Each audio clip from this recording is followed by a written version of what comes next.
Jadi kalau ada keluarga tak sudah meninggal, ada teman tak sudah meninggal, ada teman tak di masjid sudah meninggal, jangan lagi cerita dulu kejelekannya. Karena setiap kali ada kejelekan dicerita, kata Nabi, maka satu azab didatangkan kepadanya di kubur. Karena orang yang hidup itu saksinya. Bahkan di dalam satu hadis qudsi yang lain disebutkan, Allah Subhanahu wa Ta'ala akan memaafkan satu orang hamba yang banyak dosa dengan persaksian orang-orang yang masih hidup, dan Allah tidak peduli.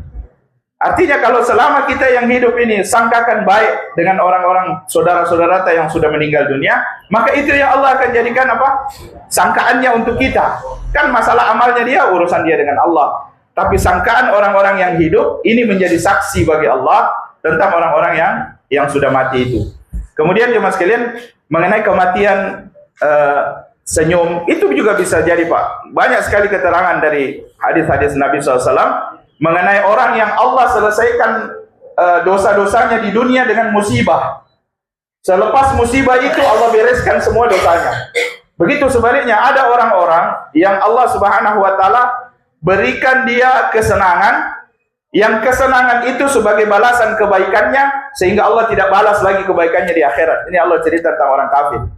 Jadi jangan heran ketika ada orang kafir kemudian mau meninggal dunia, dan ketika dia mau meninggal semua yang dia minta bisa dia makan. Jangan-jangan itu balasan terakhir dari kebaikannya. Di akhirat tidak ada balasan lagi untuk dia. Bapak pernah dengar waktu saya SMA ada seorang biarawati meninggal dunia. Saya lupa namanya. Nestesia siapa begitu? Bukan Ibu Teresa. Ada satu orang biarawati di Portugal. Dia meninggal dunia, Pak, dalam keadaan tersenyum. Biarawati. Tersenyum. Saking tersenyum, kalau mungkin Bapak baca juga, karena waktu itu kan kita belum ada internet seperti sekarang. Tapi saya baca itu beritanya, dan waktu itu di berita itu jenazahnya tidak sengaja tidak dikuburkan lama-lama. Iya, untuk kasih lihat orang-orang. Dan lihat ini, orang-orang yang kalian bilang kafir, yang kalian bilang, coba lihat, dia tersenyum begitu. Tersenyum, Pak, memang fotonya, Masya Allah. Sudah memang biarawatinya cantik toh. Sudah mati tersenyum lagi, jadi orang senang gitu lihatnya. Akhirnya ulama-ulama untuk mengeluarkan syubhat dari hati kaum muslimin, ulama-ulama mengatakan, jangan kalian tertipu. Waktu itu, Pak, saya SMA itu saya masih ingat.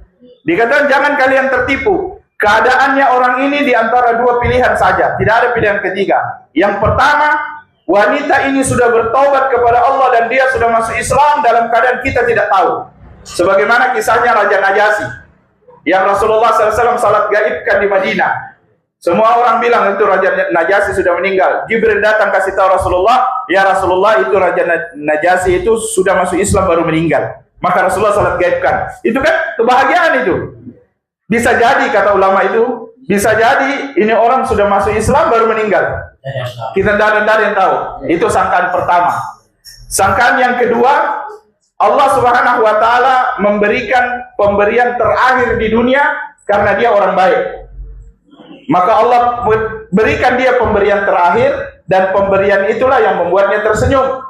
Dan tersenyumnya itulah senyumnya yang terakhir. Karena dia mati kafir, Pak. Ini senyumnya, kata ulama, senyumnya yang terakhir. Mungkin ada kebaikannya waktu di dunia yang Allah ingin selesaikan di dunia, karena di akhirat tidak ada balasan lagi untuk dia. Sehingga ketika dia terima kebaikan itu, dia tersenyum, disitulah diambil ruhnya. Dan lihatlah kesenyum itu, kata ulama itu adalah senyumnya yang terakhir. Selepas ini tidak ada senyum lagi untuk dia akan kekal dalam neraka. Itu penjelasan ulama mengenai jenazah itu ketika orang-orang mulai menanamkan syubhat. Itu lihat nih, kau suka hina-hina, semua agama sama ji. Itu tahu biarawati tersenyum tonja. Ulama jelaskan begitu, Pak. Yang pertama ini mungkin dia masuk Islam, kita tidak tahu. Yang kedua, ada kebaikannya di dunia, Allah ingin selesaikan, dan dia lihat itu kebaikan, Allah balas dengan kebaikan yang lebih baik, sehingga dia tersenyum, kemudian dia mati, dan tidak ada lagi tempat dia tersenyum selepas ini. Wallahu a'lam bishawab. Jadi